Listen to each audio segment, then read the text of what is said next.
6 months after buying the Z6 and putting almost 100,000 clicks through it, I feel like I have a pretty good handle on it. Do I like it? Do I love it? You're just gonna have to watch the whole video.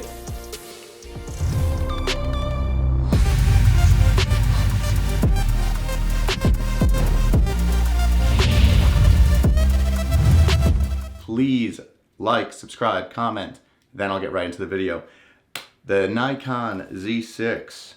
I have been blown away, and one of the main reasons I've actually gotten a lot better with putting videos up is just how much feedback I've gotten from the few videos I put up about the Z6 already. So I thought it was about time I did a follow-up video talking about how it's gone. I've used it now for more than 6 months for dozens of professional jobs, both photo and video, and kind of just wanted to brain dump on some of the experiences I've had with it.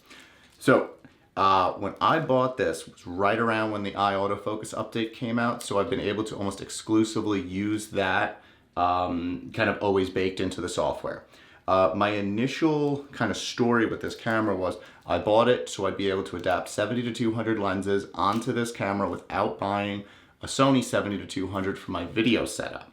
Fast forward like a day, and I immediately loved taking pictures with this camera. I did not think I wanted a electronic viewfinder. Turns out I did. I did not want another new camera. Turns out I actually did. And I never thought I would ever use any of the autofocus modes, like the eye autofocus and all the settings that are baked in there.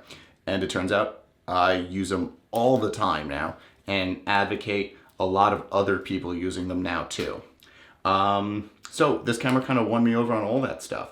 Right now I have kind of my usual setup, Tamron 24 to 70 2.8 on there, and then my Z6.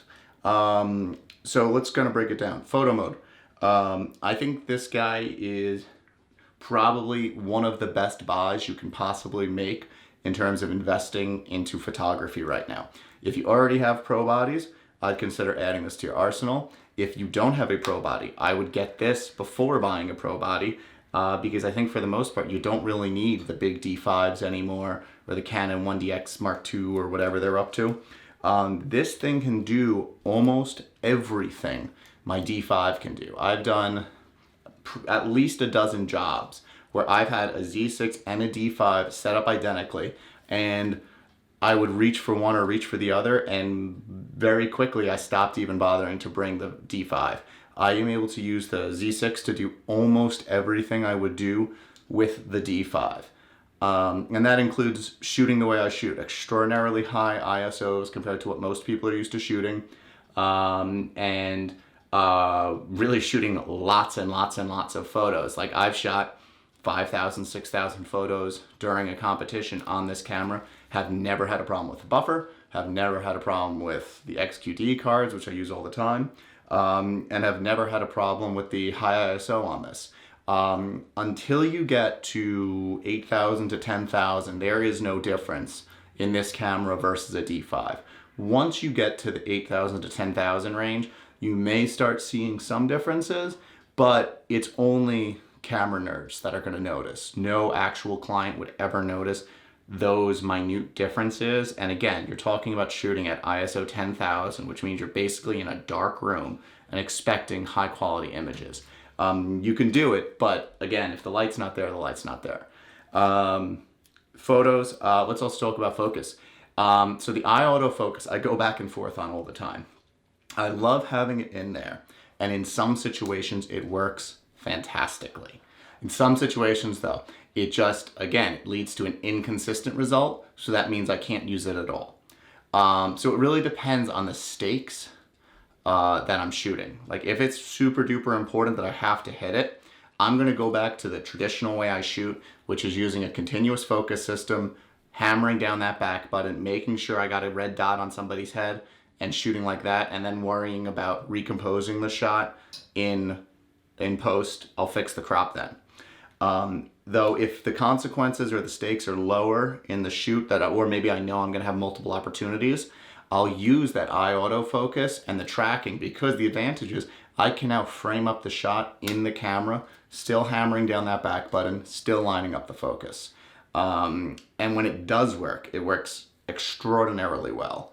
The biggest issues I have with this camera are probably, I guess, twofold. One, the startup time is long. And by that, I mean the startup time when I hit on, or if this is on and then I bring it up to my eye, there is a noticeable second lag there. And that might seem insane, but like 1 second is the difference between like getting the shot and still having to hesitate a half second. Like, yeah, my camera should have already been up, but if maybe I was down shooting with the viewfinder or shooting with the screen and then coming up and going for the switch, I need that snap over to be faster. And that also kind of leads into, I actually will shoot with the screen all the time because it's so good and it will keep up so well, and I'm able to just kind of touch for focus and it comes out awesome. The other issue I have is that eye autofocus. I just want it to be better. And that's not really like a major drawback because I've shot with Nikon for a decade and never had eye autofocus and somehow have done just fine for myself. But I just want it to be better. Let's talk video mode then. The video on this camera is really impressive. Like, I like to shoot with this camera handheld 24-70 or 70-200, and I can just get some awesome shots. You're shooting up at 120 frames a second, getting that super smooth slow-mo. It looks great. Everybody loves it. In kind of my run and gun experience though with this, you have to be very careful with the electronic vibration reduction that's loaded up in here. I think it's in, what's the actual name of it? The electronic vibration reduction is, yeah, it's just called vibration reduction. No, electronic VR. I would turn that off. And the reason is I found that if I don't have very smooth movements with the camera, there's a very strong chance when I look through the footage, there's going to be like the space warbles going on. And those you can't edit out. You can't edit around those and they look really, really bad. I'd rather have the shot have been actually shaky versus that weird warble. And to me, that will always kind of look better. When you get that weird electronic warble in there, there's no fixing it, and that basically means that footage is trash. So that's bad.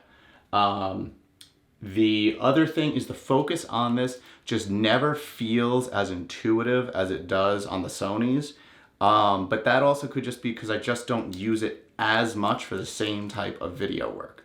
I like to use this specifically to get the long lens shots in slow-mo, and I don't know if I've actually ever put this on the gimbal yet. Maybe we should fix that. Maybe we'll do that in another video, putting the Z6 on the Ronin S. That's a good idea. But yeah, we'll test that one out. But the video image itself is actually like really killer, especially when I'm doing like a competition edit. I'll go back and forth between the A6500 shots and then slow-mo clips that are handheld, and I find myself using more and more and more of the Z6 clips and far fewer gimbal clips. And that's kind of the point. Like, I should like the footage that comes out of this. Yeah, Z6, it's kind of awesome. You know, I really didn't think I would like this camera very much. I thought it would be very useful for a very specific purpose, but it turns out it's awesome, and I now recommend it to basically everyone to buy it. Oh, that's the last thing, is when I now go back to my D5, I can't believe how much I miss that electronic viewfinder.